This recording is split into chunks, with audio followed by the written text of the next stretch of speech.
Magandang gabi po, ito ang 24 oras. Dahil hindi natutulong ang balita. Palayo na sa Pilipinas ang bagyong Frank. Pero malaki po ang iniwan nitong pinsala sa ilang araw na pananalasa sa bansa. Binayo ng husto ng bagyo ang maraming lugar mula Mindanao, Visayas at pati dito sa Luzon. Sa kasagsagan po ng bagyo, lumubog ang barkong MV Princess of the Stars na may mahigit 800 tripulante at pasahero, 36 ang kumpirmadong nakaligtas sa trahedya. Nakatutok si Maki Pulido.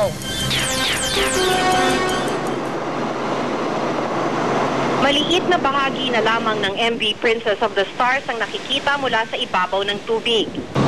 Malapit lang yung wreckage ng MV Princess, mga 100 meters mula sa shoreline. Ang isa sa mga survivor ngayong araw lang natagpuan sa isang liblib na sitio ng Sibuyan. Ang mga nakaligtas na aming nakausap, di inakalang mabubuhay pa sila. Ako ngayon, naumpog ako sa ilalim eh. Nawala na ako eh. Akala ko patay na ako. Wala na sa isip ko na mabuhay pa. Patay talaga ako kasi yung life raft na tumama rito sa liog ko. 5 ang natagpuang patay. Patay sa kwento ng mga nakaligtas, alas 11 ng umaga nang makarinig sila ng malakas na tunog mula sa ilalim ng barko. Nagsimula na raw tumagilid ang barko matapos nun.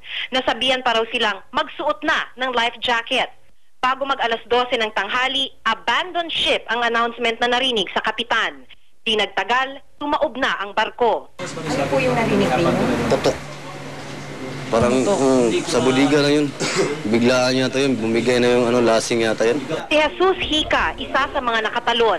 Nakita raw niyang marami pang nakulong sa mga kwarto nila sa loob ng barko. May naiwa talaga. May kasama pong buntis, bata, matanda doon. Duda rin ng mga lokal na opisyal ng Romblon, pati na ng mga search and rescue unit ng militar na posibleng may mga natrap sa loob ng barko.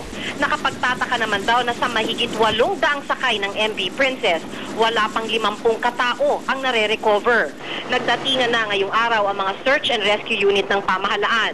Tinuyod na ng Philippine Navy at Air Force ang mga karatig probinsya at isla ng Romblon sa pag-asang makahanap pa ng mga survivor. Pero ang pagsisid sa barko hindi pa masimulan. Masyado pa raw malakas ang current sa ilalim ng dagat. May parating daw na barko ng US Navy para tumulong dito. Ang ikinasasama lang ng loob ng lokal na pamahalaan ng Romblon, bakit hanggang sa ngayon walang koordinasyon sa kanilang Sulpicio Line na siyang may-ari ng barko. Mula dito sa Sibuyan Island, Romblon, Maki Pulido, nakatutok, 24 oras. Sa punto pong ito, makakausap natin sa pamamagitan ng telepono si Maki Pulido na nasa Romblon pa rin. Maki, malapit lang sa Pampang yung pinaglubungan ng MV Princess of the Stars. Kita nga sa video doon, kita yung barko, kita na rin yung Pampang. May pag-asa pa ba na meron kayang makikita pang mga survivor o mga nakaligtas? Mike, basta ang sinasabi ng mga otoridad o mga opisyal na nakakausap natin, kasi nagdatingan sila dito ngayong araw, ang lagi nilang sinasabi nasa rescue mode pa sila. Umaasa pa rin sila na hanggang sa ngayon, kung ipagpapatuloy nila ang kanilang rescue efforts, ay may mahahanap pa silang mga survivors mula nga dun sa lumubog na barko. Okay, Maki, sinisisid na ba sa ilalim ng dagat? Yung lugar na yan na nakikita natin ngayon sa telebisyon, yung pinaglubungan ng MV Princess of the Stars? Hindi pa, Mike. Ang sinasabi kanina ng mga otoridad na nakausap natin ay posible na bukas ay simulan nila ang pagsisid. Naghihintay daw sila, pinag-aaralan pa nila yung pinaglubugan, tapos naghihintay sila ng mga technical experts na manggagaling din mula sa US Navy na inaasahang daraong dito nga sa may Romblon na mga alas 3 ng madaling araw bukas. At pagka nakita raw nila ay posible na simulan nila ang pagsisid para makita nga kung anong itsura sa ilalim nitong dagat. Hindi nila masimulan ngayong araw kahit na nandito na ang mga divers mula sa Coast Guard at saka sa Philippine Navy dahil sobrang lakas daw ng current sa ilalim ng dagat. So posible na bukas ay simulan na nila to dahil nga sa duda nila na may mga natrap pa sa loob nitong MV Princess. Maki, may tatanong sa'yo si Mela. Salamat, Mike. Maki, Yes, Mel. pero base dyan sa mga datihan na dyan, anong uring karagatan yan? Well, Mel, ito nga yung isang tsorya nila kung bakit napakakonti nung nakita pa nilang mga nare-recover pa nila na mga nabuhay o mga nakaligtas, pati na yung mga namatay.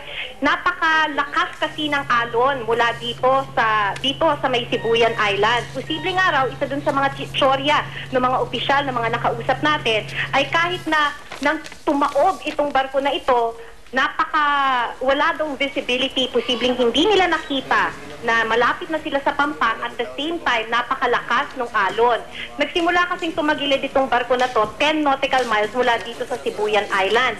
Tapos sa sobrang lakas ng alon, natangay itong barko na to hanggat umabot na nga dito sa malapit sa Pampang, ang tansya nila mga 100 meters. So you can imagine kung gaano kalakas yung alon. At kanina nga, kahit na may araw na, mula dun sa Pampang kung saan kami nakatayo, ay makikitang napakalakas pa rin nung alon dito sa may Pampang, sa may bayan ng San Fernando. Ito'y kahit na medyo maganda na yung araw ngayong araw. Maraming salamat sa iyo, Maki Pulido. 36 po ang nakaligtas sa paglubog ng MV Princess of the Stars. Ang 28 sa kanila nakasakay sa rubber boat na halos 24 oras na nagpalutang-lutang sa dagat. Nakatutok si Susan Enriquez.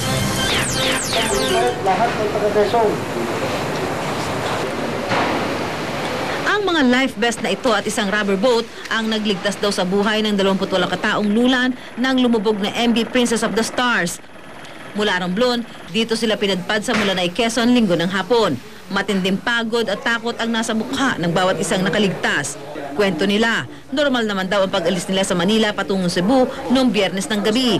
Pagsapit ng Sabado ng umaga, nagsimula raw ang pagsusungit ng dagat. Pagtapos ng breakfast, yung sa lakas siguro na kasi makikita mo talaga yung nakakatakot na yung mami. Yung alon talagang malaking-malaki na. Sobra na sa barko.